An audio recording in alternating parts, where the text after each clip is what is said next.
Le capitaine Thomas Sankara, chef de l'État du Burkina Faso, c'est l'ancienne Volta, a été tué, ainsi qu'une dizaine de ses compagnons d'armes, et immédiatement enterrés.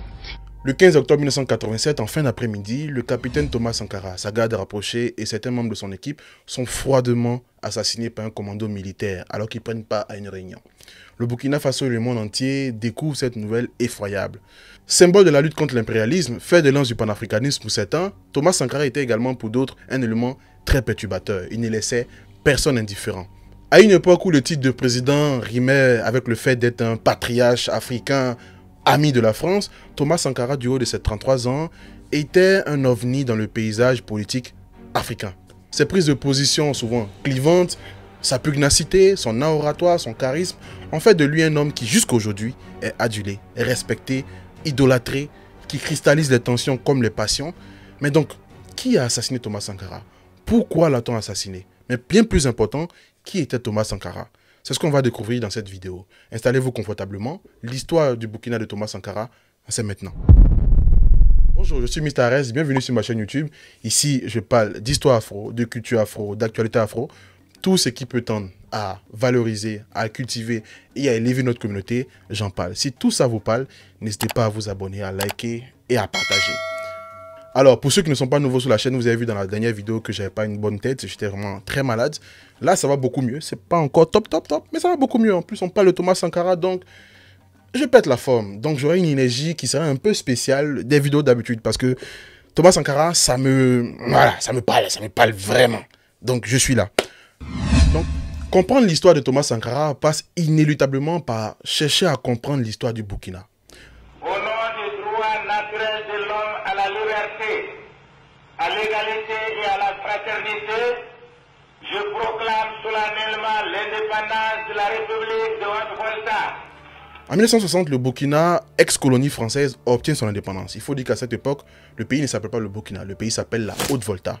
Et le président Maurice Améogo est d'ailleurs le seul président civil durant la période Haute-Volta. Parce que dès 1966, il est renversé à la suite d'un coup d'État qui verra arriver au pouvoir le général Lamizana. Ce dernier va constituer un gouvernement avec des ministres, dont son ministre des Affaires étrangères, le colonel Saïd Herbo, qui va lui-même le renverser. Et le colonel Saïd Herbo arrive donc au pouvoir et il sera lui-même encore renversé par un autre militaire qui s'appelle Jean-Baptiste Ouédraogo. Et là, par la suite, c'est dans ce contexte assez insurrectionnel que Thomas Sankara va arriver au pouvoir également à la suite d'un coup d'État. Donc si je récapitule vite, Maurice Améogo, civil, est renversé par le général Lamizana, qui lui-même est renversé par Saïd Herbo, qui lui-même est renversé par Jean-Baptiste Ouédraogo, qui lui-même est renversé par Thomas Sankara. Donc le Burkina, vraiment fraîchement indépendant, n'a pas cette stabilité politique encore. En plus inquiétant, c'est que la force politique qui émerge, c'est l'armée.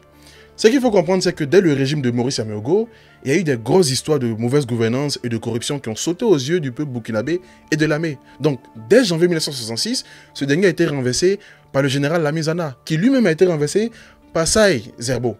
Et le colonel Saïd Herbo, dès qu'il arrive au pouvoir, demande à Thomas Sankara de faire partie de son gouvernement. Mais Thomas Sankara, il hésite, il refuse, mais au final, il accepte et il est secrétaire chargé des informations.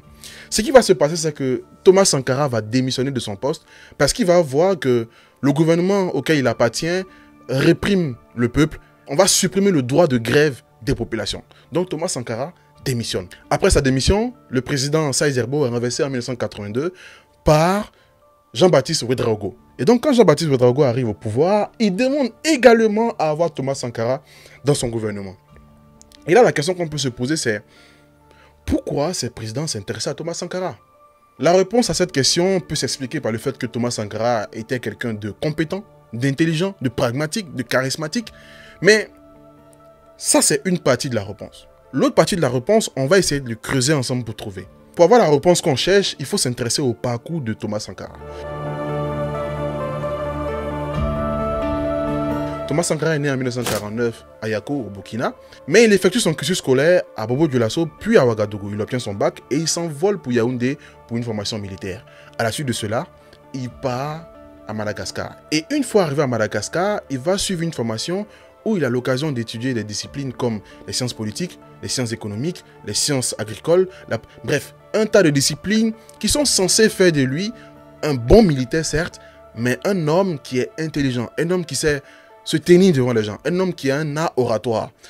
Mais mieux encore, c'est que Thomas Sankara, lors de son séjour à Madagascar, va rencontrer des étudiants qui viennent d'autres pays, va rencontrer des profs qui ont des visions autres que ce qu'il a pu voir au Burkina. Parce que je parle quand même d'une région Burkina, Côte d'Ivoire, Mali, où politiquement, c'est travailler avec la France, pour la France, collaborer avec la France.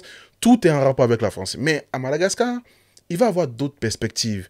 Il va élargir son champ de vision. Il va avoir un prisme différent de ce qu'il a pu avoir durant sa scolarité bien avant. Parce qu'en 1972, il y a une révolution qui renverse le président Philbert Tsiranana.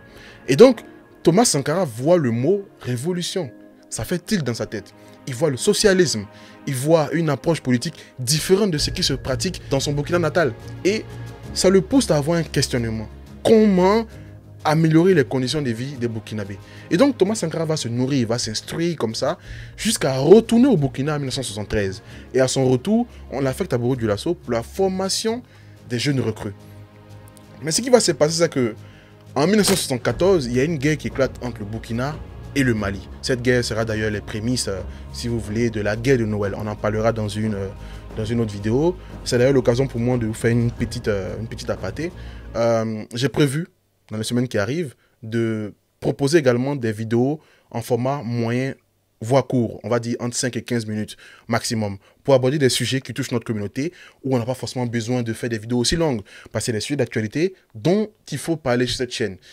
Par exemple, le cas des combattants au Congo, le cas des exactions au Congo, le cas de nombreux problèmes dans d'autres pays d'Afrique, dans la communauté afro, des sujets qu'on peut aborder, qui peuvent poser le questionnement qu'on peut aborder ici. Et donc, je propose qu'on fasse des vidéos courtes, voire moyennes sur la chaîne, qui seront publiées en semaine. Et le dimanche, avec nos formats longs, ça ne bouge pas. Ces vidéos seront converties en format podcast également, que vous pourrez écouter. Le nom du podcast a été déjà choisi. J'ai fait un post dans l'onglet communauté. Et les abonnés ont choisi un nom qui est ressorti vraiment du lot. C'est Kassoro. Je ne sais pas si je prononce bien, mais Kassoro, ça voudrait dire visiblement en Yoruba, parlons-en. Donc j'ai trouvé ça top. Donc je travaille sur ce contenu-là également. Comme ça, le dimanche, on aura nos formats longs. Et souvent, en semaine, on aura nos formats courts sur des sujets dont il faut parler. C'est très important. Ceci étant dit, revenons à notre histoire. Donc, en 1974, la guerre se déclare entre le Mali et le Burkina. Pour faire simple, il faut savoir que le Burkina a entamé un recensement qui concerne tous les Burkinabés, mais ce recensement s'est étendu à la bande de Gacher. Alors que cette zone-là est revendiquée par le Mali et également revendiquée par le Burkina. Ce qui va conduire donc à une guerre qui ne va pas durer, on parle d'une guerre de 2 à 3 jours maximum. Mais le plus important, c'est que durant cette guerre, Thomas Sankara s'est distingué par son leadership, par son esprit tacticien, par son savoir-faire sur le front, par son savoir-faire militaire. Et ça fait des émules dans l'armée. Les militaires ont été très appréciatifs de tout l'engouement, tout l'entrain que Thomas Sankara a pu mettre dans les combats. Mieux encore, c'est qu'au sortir de cette petite guerre-là, Thomas Sankara a été très critique vis-à-vis du régime parce qu'il estimait que la bureaucratie de Ouagadougou ne voyait pas forcément les galères que les militaires vivaient, le manque d'équipement, les conditions difficiles. Et ça a vraiment plu au sein de l'armée. Mais la popularité de Thomas Sankara a dépassé les frontières des casernes parce que les populations ont eu vent également de toutes les prouesses que Thomas Sankara a eu à faire et très vite il est devenu très populaire, très populaire. Et donc 2 ans plus tard, on crée donc le SNEC et on met Thomas Sankara à la tête du SNEC, le Centre national d'entraînement commando. Et donc Thomas Sankara là-bas est chargé de veiller à la formation des jeunes recrues. Il va également mettre des modes d'enseignement, des systèmes nouveaux qui vont plaire à un point que Thomas Sankara sera très populaire, très populaire au sein de l'armée, mais également au sein des populations civiles. Et c'est cette popularité-là que tous les dirigeants vont vouloir cueillir. Parce que avoir Thomas Sankara avec toi, c'est prendre un capital sympathie, c'est avoir une bonne frange de la population qui est disposée, prédisposée à t'aimer. Le président Saïd Zerbo va essayer d'enrôler Thomas Sankara. Thomas Sankara va accepter, mais il va démissionner plus tard. Et le président Jean-Baptiste Ouédraogo, quand il arrive au pouvoir, il essaie également d'enrôler Thomas Sankara. Thomas Sankara accepte et il devient Premier ministre. Il est nommé Premier ministre. Alors, je vous ai dit que Thomas Sankara a baigné dans ce Madagascar avec un flux d'informations, un flux d'enseignements, des réalités sociales, un changement politique, des mutations sociologiques qui ont fait que il a une vision un peu plus grande de ce qui se fait en général en politique, pas ce qui se fait en Afrique de l'Ouest. Hein. Donc il arrive avec plein d'idées. Il arrive en tant que Premier ministre, il a plein de projets, mais les deux projets qui sont phares à mes yeux en tout cas, c'est le fait qu'il veuille mettre fin à ces inégalités sociales et combattre, si vous voulez, ce qu'il appelle la petite bourgeoisie. Combattre, c'est trop dit, mais mettre fin à plein d'inégalités au sein de la société burkinabé. Deuxième point, c'est que Thomas Sankara veut vraiment mettre fin à cette relation malsaine, en tout cas à ses yeux, entre le Burkina et la France, où le Burkina est tout le temps dépendant de la France. Le Burkina est tout le temps obligé d'être érigé au rang de misérable, de demandeur d'aide. Et ça, vraiment, ça le dérange au plus haut point.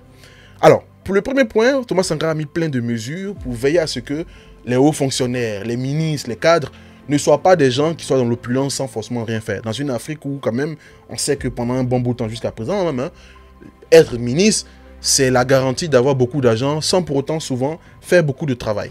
Et donc Thomas Sankara veut casser, veut déconstruire toutes ces habitudes, toutes ces idées-là. Et ça, il va se faire déjà des ennemis. Second point, c'est que Thomas Sankara va critiquer avec une certaine véhémence l'attitude, en tout cas le relationnel politique entre la France et l'Afrique. Le relationnel politique entre le Burkina et la France, qui n'est pas une relation win-win, parce que les grands gagnants, c'est la France. Et donc, il veut mettre fin à ça et il critique vraiment fortement tout ça. D'autant plus que, quelques années auparavant, il a créé le ROC, le Rassemblement des officiers communistes. Et à une époque où on est en guerre froide, le mot communiste, ça peut déranger. Et donc, le ROC est constitué d'un certain nombre d'amis, de frères d'âmes, parmi lesquels on peut citer Henri Zongo, Boukari Kaboré, Jean-Baptiste Boukari Lingani et un certain Blaise Compaoré. Mais lui, on en parlera plus tard. Mais en vrai, est-ce que Thomas Sankara risquait quelque chose? Parce que son mouvement était qualifié et jugé d'être gauchiste, même très gauchiste, très à gauche.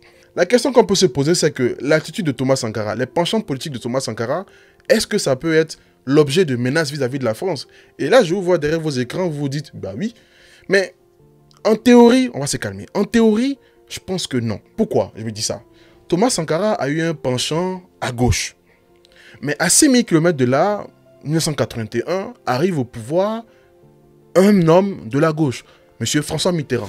Et quand François Mitterrand arrive au pouvoir, il dit clairement, enfin, il dit pas, je ne vais pas mentir, mais la politique qui est annoncée, c'est de stopper, rompre avec cette attitude de la France paternaliste, très critiquable vis-à-vis de ses anciennes colonies. D'autant plus que François Mitterrand va nommer comme ministre de la coopération un certain Jean-Pierre Cot. Jean-Pierre Cot, pour ceux qui ne savent pas, c'est un député français qui est très enclin à avoir un œil bienveillant vis-à-vis des pays du tiers-monde. J'aime pas trop cette expression, mais bon, c'est ce qui est, des pays du tiers-monde. Et donc, quand ce dernier arrive, ce dernier qui dit toujours dans ses propos que le relationnel français avec les ex-colonies doit être un relationnel où le droit de l'homme prime sur les intérêts de la France. Quand ce dernier arrive dans le gouvernement, on s'est dit, François Mitterrand, c'est un bon. On s'est dit, là, François Mitterrand, il est arrivé, la donne va changer, il est à gauche, Sankara à gauche, ok. Mais Jean-Pierre Cot, animé de bonnes intentions, va générer ses idées, va parler en faveur de sa doctrine. Sauf que 1 an plus tard, Jean-Pierre Cot est limogé. Enfin, il est éjecté du gouvernement. Et qui prend le relais? Enfin, il ne prend pas le relais, il était déjà là.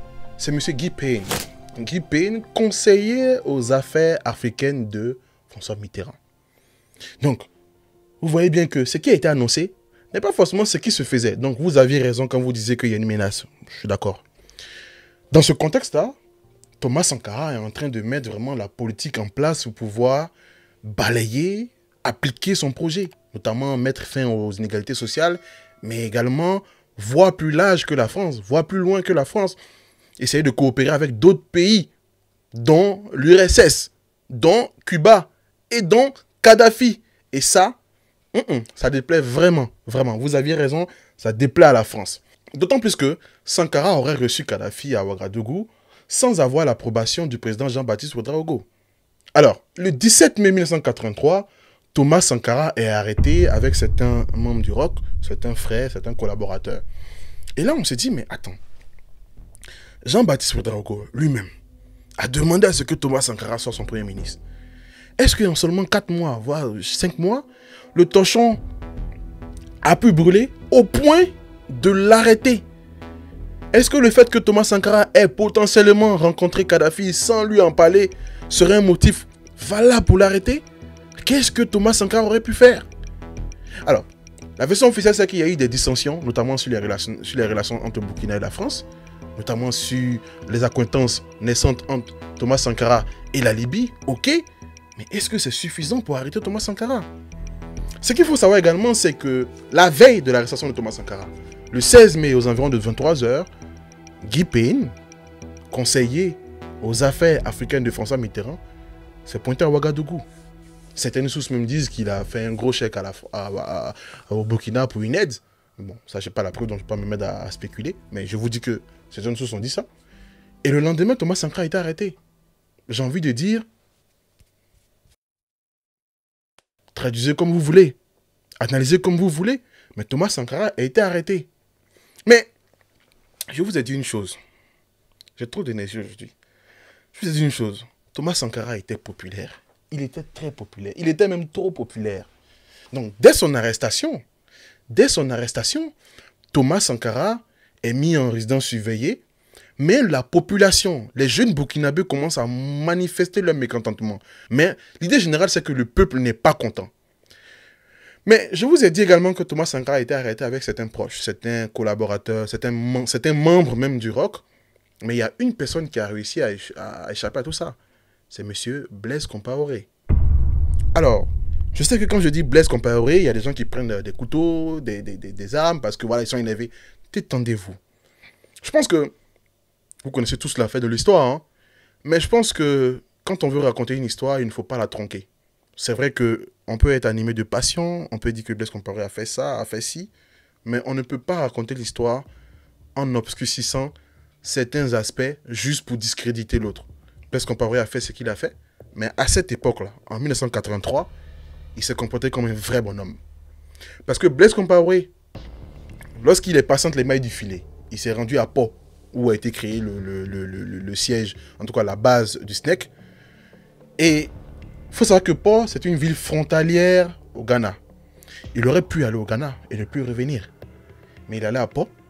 Il a réuni tous les sous-officiers, les officiers qui étaient en formation. Il les a galvanisés. Il les a préparés mentalement, militairement, pour pouvoir sonner la révolte. Le peuple qui ne voulait pas que Thomas Sankara soit arrêté a aidé en termes de formation, en termes de messages codés, de Ouagadougou à toutes les villes de Burkina. Tout le monde a fait front commun. Et le 4 août 1983, Blaise Compaoré, avec son adjoint Diendéré, et les troupes du SNEC, et les civils, montent sur Ouagadougou. Quand ils montent sur Ouagadougou, bah, c'est le coup d'État. Hein. Il y a eu des affrontements, il y a eu quelques morts, mais Jean-Baptiste Ouédraogo a été renversé et Thomas Sankara a été mis au pouvoir. Mais avant de continuer notre histoire, il faut qu'on s'intéresse vraiment à la nature de la relation entre Blaise Compaoré et Thomas Sankara. Alors, Blaise Compaoré et Thomas Sankara se seraient rencontrés pour la première fois. Je dis bien se seraient parce que certaines sources disent qu'ils se sont rencontrés au Maroc, mais certaines sources également disent qu'ils se seraient rencontrés sur le front de la guerre entre le Mali et le Burkina. Donc là-bas, ils sont tissés des liens, mais c'est lors de leur stage à Rabat au Maroc qu'ils se sont vraiment fréquentés. Ils étaient dans un pays étranger, donc ils sont fréquentés, ils sont très proches. Et quand ils sont revenus au pays, que Sankara a été nommé à la tête du SNEC, Sankara a insisté pour que Blaise Compaoré soit son numéro 2. Quand Sankara est parti au ministère en tant que Premier ministre, il a tout fait pour que Blaise Compaoré soit le nouveau patron du SNEC. C'est la raison pour laquelle quand Blaise Compaoré part à Pau pour voir les militaires pour se rebeller, il écoute parce qu'il a été pendant longtemps le chef. Donc, il y a un relationnel très fort. Les parents de Sankara considèrent Blaise Compaoré comme leur enfant. Ce n'est même pas moi qui le dis, c'est des sœurs de Sankara qui l'ont dit. Jeune Afrique les a interviewés. La femme de Sankara dit elle-même que Blaise Compaoré, c'était le seul qui pouvait venir à n'importe quelle heure à la maison. C'était pas des amis, c'était des frères. C'était une fraternité très forte. Très forte. D'autant plus que quand Sankara arrive au pouvoir, dans son ministère, il donne également un ministère important à Blaise Compaoré. Donc c'est une amitié très très forte. Mais il faut également comprendre que dans cette histoire, dans cette révolution-là, on parle généralement, si vous voyez dans des articles, on parle de révolution, de Sankara. Mais il y a une personne dont il faut absolument parler, M. Boubacar Kaboré, dit le lion. Cet homme a été un fidèle de Sankara. Je trouve inadmissible qu'on parle de Thomas Sankara sans parler de lui. Parce qu'il a été fidèle à Thomas Sankara jusqu'aux dernières heures. Et même après la mort de Thomas Sankara, il n'a pas voulu vendre son âme, on va dire. Donc c'est très important. D'ailleurs, on va parler de lui dans la suite. Enfin, je vais vous passer quelques extraits de ses interventions dans la vidéo. Donc Thomas Sankara est devenu président du Burkina Faso. Il va créer le CNR, le Conseil national de la révolution. Donc là, Thomas Sankara est devenu président du Burkina. Il a pris ses marques, il va créer le CNR, le Conseil national de la révolution. Et quelques jours plus tard, il crée son gouvernement. Dans son gouvernement, il y a 5 militaires. Thomas Sankara, en plus d'être président de la République, est ministre de l'Intérieur et de la Sécurité. Blaise Compaoré est ministre d'État délégué à la présidence. Boukari Lingani est ministre de la Défense nationale. Henri Zongo, ministre des sociétés d'État. Mais maintenant que Sankara arrive au pouvoir, qu'il a mis en place son gouvernement, qu'il est vraiment installé, il faut qu'on s'intéresse réellement à ce que Thomas Sankara a fait. Parce que c'est bien beau hein, d'avoir Thomas Sankara sur des t-shirts, en tatouage, dans des morceaux de rap, où on dit partout que Thomas Sankara c'est le boss, c'est le leader. Mais est-ce que intrinsèquement, est-ce que de façon pertinente, sans passion, Thomas Sankara était un bon président? Il faut qu'on s'intéresse, il faut qu'au sortir de cette vidéo, on ait les éléments pour se dire, oui, clairement c'était un bon président. Ou bien, c'était pas un bon président, mais comparé aux autres, il était largement mieux. En tout cas, il faut qu'on ait des éléments de réponse. Et il faut dire qu'il a eu beaucoup de mesures, beaucoup de mesures. Dans cette vidéo, je ne peux même pas toutes les citer. Ce que j'ai fait, c'est que j'ai pris un certain nombre qui me paraissent vraiment avant-gardistes, importantes et très rares même pour l'époque. Jusqu'à présent, il y a des présidents africains qui n'ont même pas fait le tiers de ce qu'il a fait en seulement 4 ans. Alors, la première mesure de Thomas Sankara, ça a été de casser un peu certaines habitudes féodales. Donc, dans les villages, on avait des chefs de village. Il estimait que dans un contexte où il faut avoir le moins d'inégalité sociale, il fallait mettre fin à ce système de chefs-là qui sont là et puis les autres travaillent pour eux. Donc, il a créé les CDR, le Conseil de défense de la Révolution. Donc, ce sont des gens qui vont remplacer les chefs du village et qui vont travailler pour le peuple. Et donc, en plus de cela, Thomas Sankara va veiller à ce que ces gens de CDR-là forment les militaires, instruisent les militaires. Parce que pour lui, les militaires ne sont pas seulement des gens qui sont censés être des sbires avec des armes. Les militaires doivent être des gens qui ont une tête, des gens qui sont instruits, des gens qui sont vraiment censés réfléchir.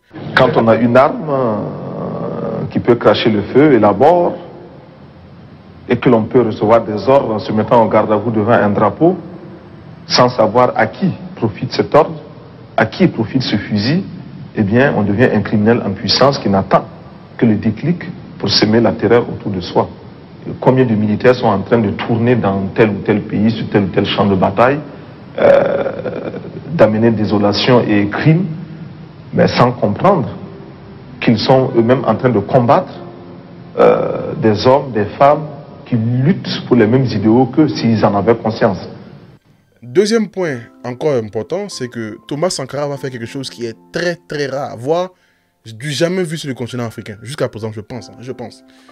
Quand il arrive au pouvoir, il met fin aux Mercedes avec chauffeur au ministre. Non, c'est fini. C'est des Renault, des petites Renault qui donnent aux ministres. Les salaires des ministres sont baissés. Lui-même, son salaire est baissé. Lui-même vient au travail avec la fameuse Renault. Et il estime que le pays vit déjà dans une misère qui est déjà importante. Et ce n'est pas au peuple de financer l'opulence de certains salariés du peuple. Et troisième point, vous avez dû l'entendre dans des vidéos, dans des sujets, dans des articles, que Thomas Sankara était avant-gardiste. Ce n'est pas exagéré. Il était vraiment avant-gardiste. Vous savez, actuellement, on nous bassine avec l'écologie, le reboisement, toutes ces choses-là. Il faut savoir que les nations qui prônent l'écologie, le reboisement et toutes ces choses-là, sont les nations qui ont le plus pollué. Les États-Unis, jusqu'en 2009, si je ne me trompe pas, faisaient 9% de la population mondiale. Mais à eux seuls, faisaient 25% de la pollution mondiale.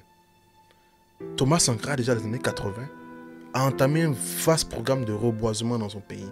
Parce que le Burkina est un pays qui n'a pas été gâté par la nature. Donc, enclavé, faute velléité vis-à-vis de l'avancée du désert, Thomas Sankara a entamé un programme de reboisement. On est en 1980. On est dans les années 80, 84, 85, 86. Le mec a pensé au reboisement. Mais on n'a pas encore fini. Mieux encore, Thomas Sankara a fait encore plus fort. Il a pensé aux conditions des femmes. Vous savez, aujourd'hui, c'est fort de dire féminisme. Vous voyez, même dans les pays occidentaux, on nous dit le féminisme, il faut que ça arrive en Afrique, parce qu'en Afrique, il faut les conditions des femmes. Mais le premier président qui a pensé à améliorer les conditions des femmes, c'est Thomas Sankara. Il a toujours dit, il a estimé que les femmes étaient exploitées, limite souvent.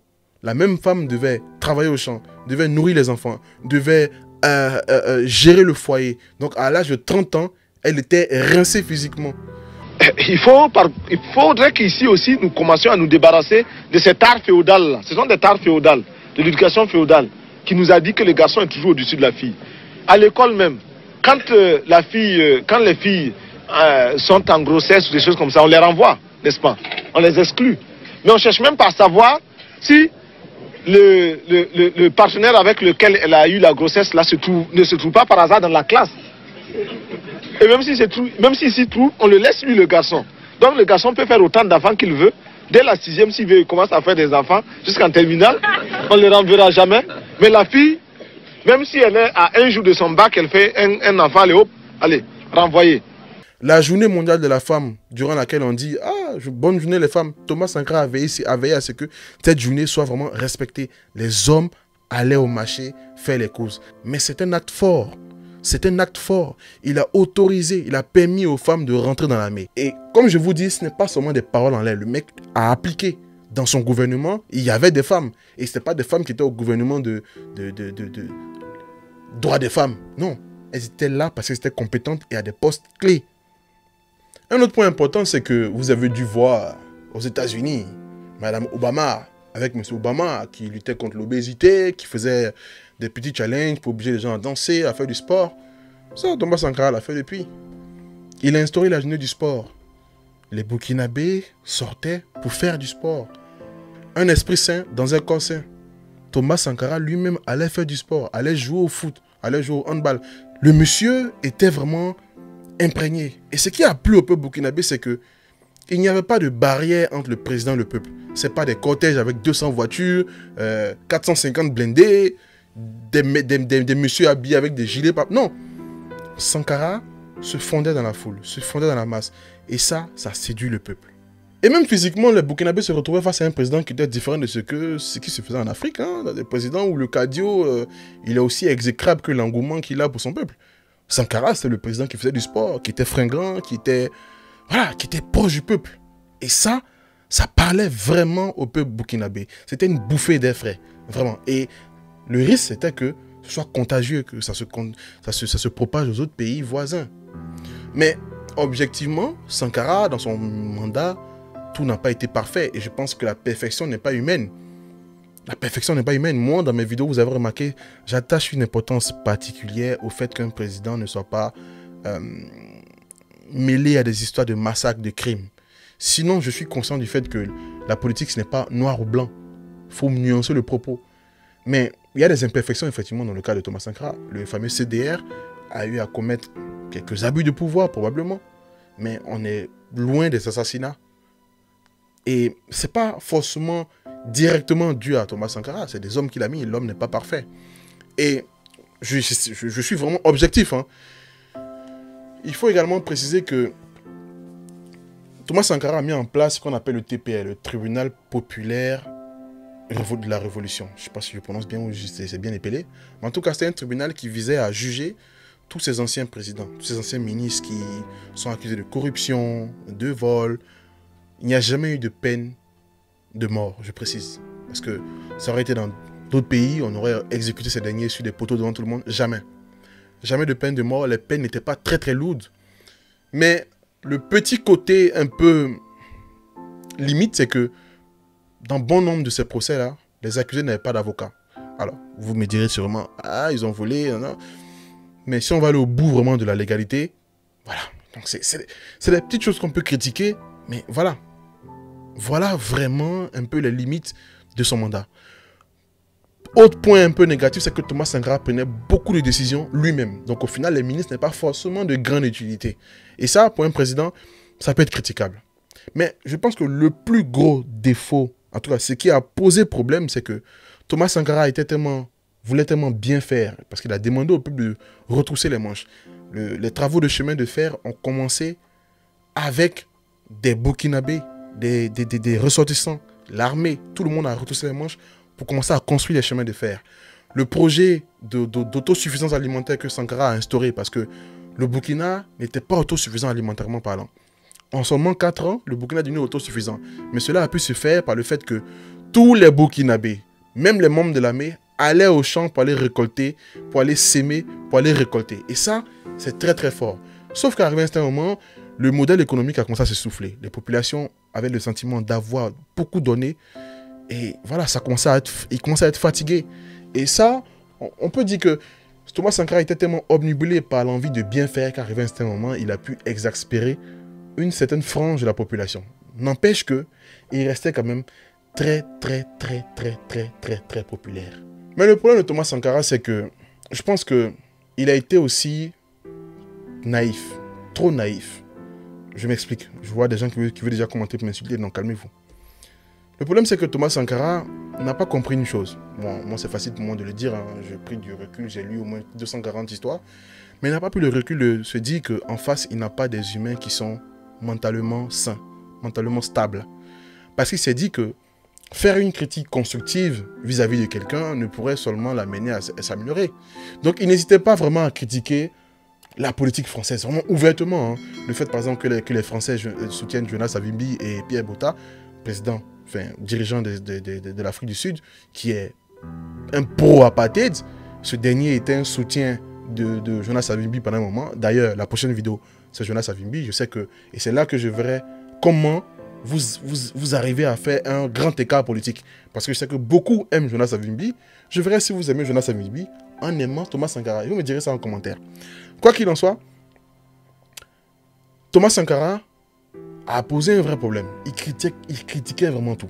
Les positionnements de la France, le positionnement des États-Unis, il critiquait même souvent les Russes. C'était des critiques fondées, des critiques pertinentes. Sauf que les pays occidentaux sont dans un complexe de supériorité. D'abord, de base. Donc, ce n'est pas le petit noir qui va se permettre de leur faire des critiques. Pire encore, c'est qu'on est dans un continent à cette époque où le droit d'aînesse, où le fait d'être âgé donne le droit de faire un certain nombre de conneries sans que des personnes moins âgées puissent parler. Alors que Thomas Sankara parlait aux autres présidents, parce qu'autour de lui, c'est des présidents qui ont fait pratiquement 10, 15, voire 20 ans autour. Hein. Houphouët-Boigny, Omar Bongo, Cécile Seko, Moussa Traoré, bref. Toute la clique, c'est des présidents qui sont là depuis longtemps. Je ne critique pas les présidents, là. Je ne dis pas qu'ils sont mauvais ou pas. Je fais juste un constat. Mais Thomas Sankara leur parlait sans complexe. Je ne le dis pas avec impolitesse. Il leur parlait sans complexe. Donc ça fait un tas de problèmes qui se posent. Mais vous allez voir que Thomas Sankara n'avait pas froid aux yeux. Parce qu'en 1983 arrive donc le sommet de la France-Afrique à Vittel. François Mitterrand est là. Tous ces rois d'Afrique là sont là. Et Thomas Sankara, lors d'une interview, dans le cadre de ce sommet-là, n'hésite pas à critiquer la politique de la France à l'égard de l'Afrique. La politique africaine de la France, nous la trouvons très française. C'est-à-dire? C'est-à-dire qu'elle ressemble aux autres politiques françaises. Hier, la France était dans tel ou tel pays d'Afrique pour soit maintenir un chef, un dirigeant, un hôtelier, soit pour débarquer d'une caravelle, un autre que l'on emportait avec soi. Aujourd'hui encore, la France procède ainsi. Ouvertement. Ouvertement. Et ça pose un problème parce que François Mitterrand, lors de ce sommet, a eu des propos subliminaux où il faisait comprendre un peu à Thomas Sankara de faire attention, notamment vis-à-vis de ses acquaintances avec le bloc de l'Est. Parce que Thomas Sankara est allé 2 fois en Russie, il a des acquaintances avec Kadhafi, il a également une certaine proximité avec Fidel Castro, parce que un certain nombre de jeunes Burkinabés ont été envoyés à Cuba pour aller étudier. Donc ça dérange un peu. Et François Mitterrand va lui faire comprendre ça de façon assez subliminale lors du sommet. Je sais où se dirige votre idéal, quels sont vos choix idéologiques, quelles sont vos amitiés, vos alliances. Et vous avez bien le droit d'avoir une conception différente du monde. Mais moi, je vous dis, en engageant que moi, que je pense qu'il ne serait pas bon que tout conflit ou toute difficulté sur la surface de la planète devienne un élément supplémentaire d'une crise Est-Ouest. Et d'ailleurs, ce n'est pas le seul message subliminal que Mitterrand fera passer à Sankara. Hein. Même une fois, il reviendra le voir à Ouagadougou et il prendra la parole pour dire de façon un peu drôle, un peu déguisée, que Thomas Sankara parle, mais parle avec un peu trop de véhémence. C'est subliminal, mais c'est des petits messages avec des codes phares pour te dire, faire attention. Et c'est pas un homme, c'est un homme un peu dérangeant, le président Sankara. Hein? Et non, c'est vrai, il vous titille, il pose des questions, quoi. Avec lui, il n'est pas facile de dormir en paix. Je vous raconte tout ça pour que vous puissiez comprendre tout un contexte malsain qui a pu se créer autour de la personne de Thomas Sankara.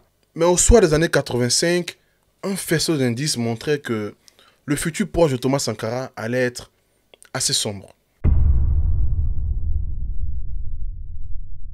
Alors, le premier point, c'est sa popularité. Il faut savoir que l'austérité économique que Thomas Sankara a instaurée, toutes ces mesures incitant le peuple à travailler, a poussé une certaine frange de la population à être un peu moins enclin à être fanatique de Thomas Sankara, on va dire. Ça, c'est pas trop grave parce que dans le fond, ça peut se comprendre. Mais Thomas Sankara a lutté contre cette petite bourgeoisie, souvent qui profitait à tort des richesses du pays. Et cette élite-là, lui en voulait. Les chefs du village qu'il a érigés, qu'il a mis au second plan, lui en voulaient. Pire encore, c'est que Blaise Compaoré a commencé à avoir des dissidences avec Thomas Sankara. Est-ce que tous s'attendaient à venir bouffer à pleines dents l'argent du pays? Mais voilà, compliqué. Mais il faut savoir que Blaise Compaoré avait une bonne partie de l'armée qui était derrière lui. Et fait marquant, c'est que Thomas Sankara lui-même avait senti qu'il était seul. Tout le monde l'avait lâché. Lors d'une interview, il a dit clairement: Je me retrouve un peu comme un cycliste qui grimpe une pente raide, qui a à gauche, à droite des précipices. Il est obligé de pédaler, de continuer de pédaler, sinon il tombe. Alors pour rester moi-même et pour me sentir moi-même, je suis obligé de continuer dans cette lancée-là. Vous vous sentez isolé en Afrique? Mal compris en tout cas. Mal compris, mal aimé? Mal aimé. Ouais. Mais bien plus grave, c'est le changement politique qui s'est opéré en France. Il faut savoir que durant les années 86, la droite française a eu un raz-de-marée lors des législatives. Mitterrand a dû partager le pouvoir avec Chirac. Et donc Chirac a ressuscité Jacques Foccart. Ceux qui s'intéressent à l'histoire de l'Afrique connaissent Jacques Foccart. Je ne vais même pas parler de lui ici. Mais Jacques Foccart revient aux affaires africaines. Jacques Foccart est quand même derrière de nombreux coups d'État. Est quand même derrière de nombreux assassinats. Jacques Foccart revient aux affaires africaines. Et quand il revient aux affaires africaines, il réactive ce qu'on appelle son réseau africain. Avec Félix Houphouët-Boigny, Omar Bongo, et voilà, certains autres que je ne vais pas citer ici. C'est qu'il faut comprendre. Parce que là, je dis des choses, il faut faire très attention. C'est qu'il faut comprendre, je ne suis pas en train de dire que Félix Houphouët-Boigny était un mauvais président. Parce que je suis ivoirien. Pour les Ivoiriens, Félix Houphouët-Boigny reste peut-être le meilleur président qu'on a connu. Parce que les étudiants étaient dans des conditions incroyables. Le pays a connu un miracle économique. Vraiment, c'est vraiment la quintessence de ce qui pouvait se faire de mieux en termes de président. Il a eu ses imperfections en interne, mais voilà. Mais dans la politique, tout n'est pas noir, tout n'est pas blanc.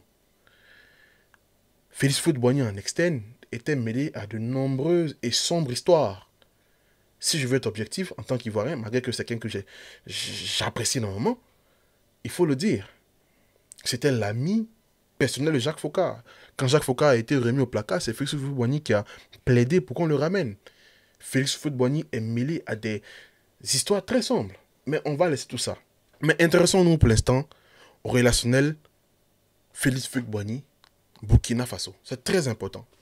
Il faut savoir que pendant un moment de l'histoire, le Burkina Faso et la Côte d'Ivoire ont fait partie du même pays. On formait une même nation. C'est très important. Maurice Améogo faisait partie du RDA, parti dont le boss, on va dire, était Félix Houphouët-Boigny. Très important. Il faut également comprendre que pendant les périodes dures du Burkina, parce que le Burkina a vraiment morflé au sortir de l'indépendance, sécheresse, conditions économiques très difficiles, il y a qu'à écouter les médias internationaux, Burkina, pays pauvre, bref, très compliqué.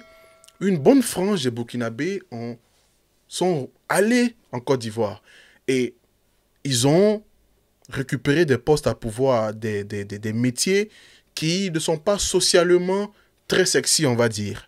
Donc, c'est des métiers qui n'ont pas forcément une bonne image.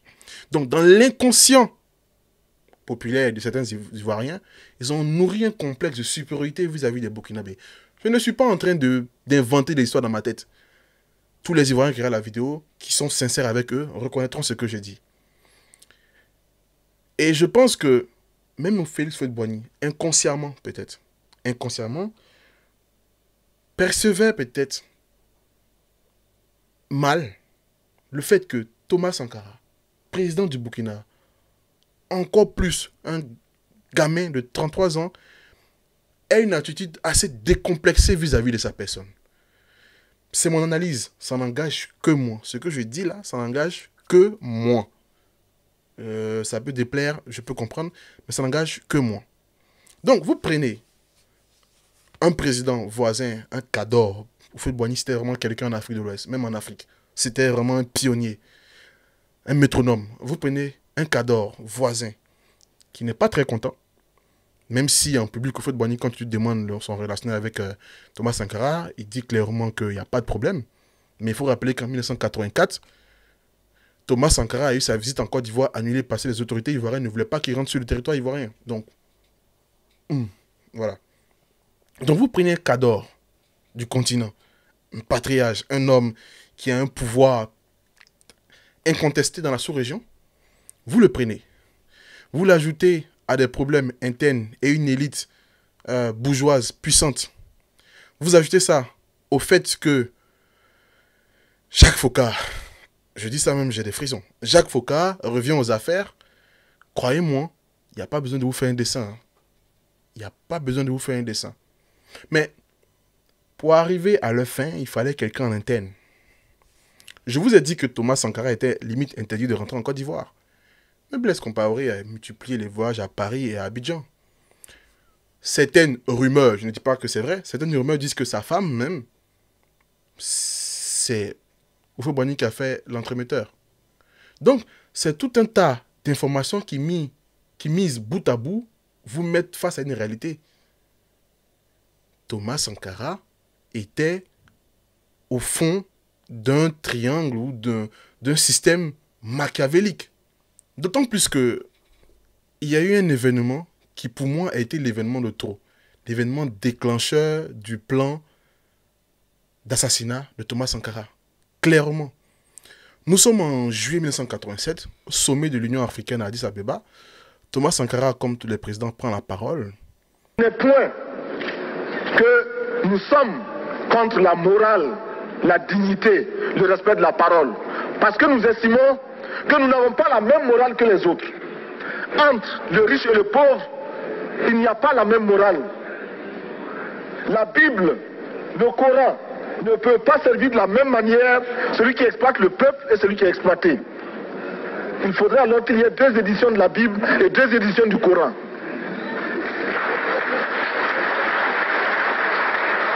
Chers frères, avec le soutien de tous, nous pourrons faire de la paix chez nous. Nous pourrons également utiliser ces immenses potentialités pour développer l'Afrique. Parce que Monsieur le Président, faisons en sorte que nous mettions au point ce front uni d'Addis Abeba contre la dette. Faisons en sorte que ce soit à partir d'Addis Abeba que nous décidions de limiter la course aux armements entre pays faibles et pauvres. Les gourdins et les coutelas que nous achetons sont inutiles. Je ne fais pas un défilé de mode, mais je voudrais simplement dire que nous devons accepter de vivre africain. C'est la seule façon de vivre libre et de vivre digne. Je vous remercie, Monsieur le Président. Au sortir de ce discours, 3 choses sautent. Thomas Sankara critique clairement les conditions de la fameuse dette des Occidentaux, enfin, de la France vis-à-vis des pays africains. Pire, il incite les autres pays africains à ne pas payer. Et là, il touche au portefeuille. Je vous dis dans toutes mes vidéos, le nerf de la guerre, c'est l'argent. Clairement, à ce stade-là, la France comprend qu'il y a possibilité qu'ils perdent leur argent. Ça, c'est le premier point. Second point, Thomas Sankara fait des critiques pertinentes. Il parle, pour moi, c'est pas irrespectueux, il parle assez clairement à ses grands frères en face, parce que dans la salle, il n'y a pas de président de 33 ans. Hein. Tous les présidents, pratiquement, c'est des rois qui sont là depuis longtemps. Mais est-ce que eux perçoivent le message de cette façon? Parce qu'ils rient tous. Mais est-ce qu'ils le perçoivent de cette façon? La réponse est clairement non. Pire encore, c'est qu'en interne chez lui, il y a un homme qui n'est pas content de sa condition. Parce qu'il faut préciser que Thomas Sankara a annoncé vouloir dissoudre le CNR. Il veut maintenant créer un parti politique. Et Blaise Compaoré n'était pas d'accord avec ça. Et pire encore, c'est que le 15 octobre 1987, Thomas Sankara a organisé une réunion pour pouvoir ratifier, finaliser la création de ce parti. Et c'est lors de cette réunion qu'il a été assassiné. Je ne vais pas vous faire de dessin, hein. À vous de voir qu'il a assassiné, vous déciderez vous-même. Moi, je n'ai pas d'éléments, je ne vais pas me lancer dans ça. Mais ce qui m'a encore touché, c'est que les médias occidentaux ont lancé plein de pistes. Ils ont dit que c'était peut-être Charles Taylor. Parce qu'il faut rappeler qu'à cette époque, Charles Taylor a fui le Libéria. Il s'est réfugié limite au Ghana. Et selon certaines sources, il aurait demandé à Sankara de le soutenir dans sa guerre contre Johnson. Sankara aurait refusé. Et donc Charles Taylor se serait rapproché de Blaise Compaoré et Blaise Compaoré a accepté. Et c'est comme ça qu'ils se sont associés pour assassiner Thomas Sankara. Voilà une piste. Seconde piste qu'ils ont donnée, c'est que Kadhafi serait derrière tout ça. Parce qu'il faut savoir que pendant un moment, Kadhafi était ami avec Sankara. Après, il y a eu plein d'épisodes assez ubuesques, notamment l'épisode où Sankara a voulu voler un avion de Kadhafi. Mais pour moi, cette piste... Voilà. Après, c'est à vous de voir quelle piste vous parle. Quoi qu'il en soit, M. Kaboré, le lion, a expliqué un peu le jour de l'assassinat. Comment ça s'est passé? Moi, de mes courses, je suis arrivé au camp, trouvé qu'ils étaient prêts, sacs, armes, tout, matériel roulant. Tout était prêt pour monter sur Ouaram. Donc je les ai arrêtés et puis on a commencé à échanger. Bon, finalement, qu'est-ce qu'il faut faire? Il faut sauver le président, mais il est où? Si le président est en difficulté là, et puis nous partons pour le sauver, on le tue. Ça ne sert pas. Donc il fallait d'abord savoir exactement qu'est-ce qu'il a, où il est. Bon, en définitive, je leur ai dit, bon, je vais me renseigner, et si jamais j'ai la réponse, je pourrais vous laisser partir, sinon, c'est pas possible. C'est ainsi que je suis allé au téléphone. J'ai appelé jusqu'à finalement vers les 19h, je ne sais pas trop combien. Bon, j'ai eu le conseil en la personne du commandant Lengani. Bon, il me dit alors Bill, ça va? Je dis ça ne va pas mon commandant. Qu'est-ce qui se passe là-bas? Il se tait. Je dis où est Thomas? Il se tait. Je dis allô? Il me dit lentement oui. Je dis où est Zongo? Il me dit Zongo est là. Où est Blaise? Blaise est là. Où est alors Thomas? Et il me dit il va me passer Blaise. Je dis passe-le. Oui, allô Kaboré? Je dis où est Thomas? Ah, Thomas est mort. J'ai tapé sur la table, je me suis levé. Bon, il dit non, je ne voulais pas lui faire tuer. J'ai envoyé l'arrêter. Il y a eu beaucoup de tirs, il y a eu beaucoup de morts. Moi, j'ai perdu beaucoup de mes éléments. Lui, il a perdu beaucoup de ses éléments. Et finalement, lui-même, il est mort. Je dis, mais envoyer arrêter qui? Non, j'ai dit non. Mais c'est Thomas le chef. C'est lui qui peut nous faire arrêter. C'est lui qui peut nous dégager. C'est lui qui peut nous faire tuer. C'est lui qui peut nous faire mettre en prison. Parce que c'est lui le chef. Et toi, il dit qu'il souffrait. Donc, il voulait me armer là. Moi, j'ai dit non, il n'est pas que ça. S'il te plaît, Thomas est où? Il me dit lentement, ah, Thomas est mort. Donc, c'est très grave. Et Blaise Compaoré, on ne comprend pas trop son positionnement. C'est très flou. Parce que moi, je ne vais pas l'accuser, hein, je parle juste avec les faits. C'est très flou.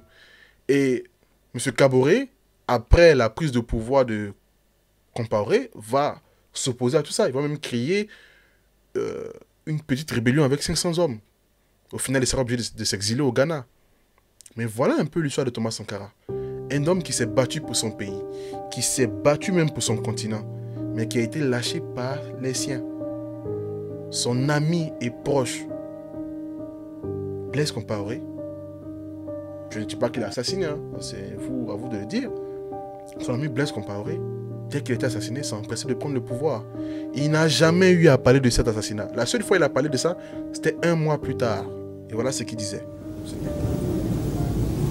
D'avoir perdu un ami, bien sûr. Et un regret aussi, qu'à un moment de sa vie, il ait pensé à nous liquider. Dommage. Ouais, c'est dommage. Gênant, on est d'accord. Très gênant. Mauvais monteur. En tout cas, voilà un peu l'histoire de Thomas Sankara. Je n'ai pas la prétention de penser que j'ai tout raconté, que j'ai bien raconté, mais j'estime en tout cas que au sortir de cette vidéo, vous avez quelques éléments qui vous permettront de comprendre un peu l'histoire de Thomas Sankara, comment on en est arrivé là. J'espère que vous avez aimé cette vidéo. N'hésitez vraiment pas à vous abonner. Abonnez-vous. Et comme je l'ai dit, bientôt on va lancer le podcast, enfin, le format court et moyen. On va aborder plein de sujets, plein de sujets. En plus, vous pourrez proposer vos sujets et l'épisode se terminera toujours par une question ouverte. Et je rappelle encore que février-mars, il y a une série de vidéos qui arrivent sur les Mandingues, Samori Touré, Souniata Keïta, plein de sujets qui arrivent. Portez-vous bien, moi ça va un peu mieux, je pense que dimanche prochain je vais me porter encore mieux. Prenez soin de vous. Thomas Sankara, tu es trop fort, Thomas Sankara, tu es trop fort. Le jour où vous attendez que Blaise prépare un coup d'état contre moi, ce ne sera pas la peine de chercher à vous y opposer ou même de me prévenir. Ça voudrait dire que c'est trop tard et que ce sera imparable.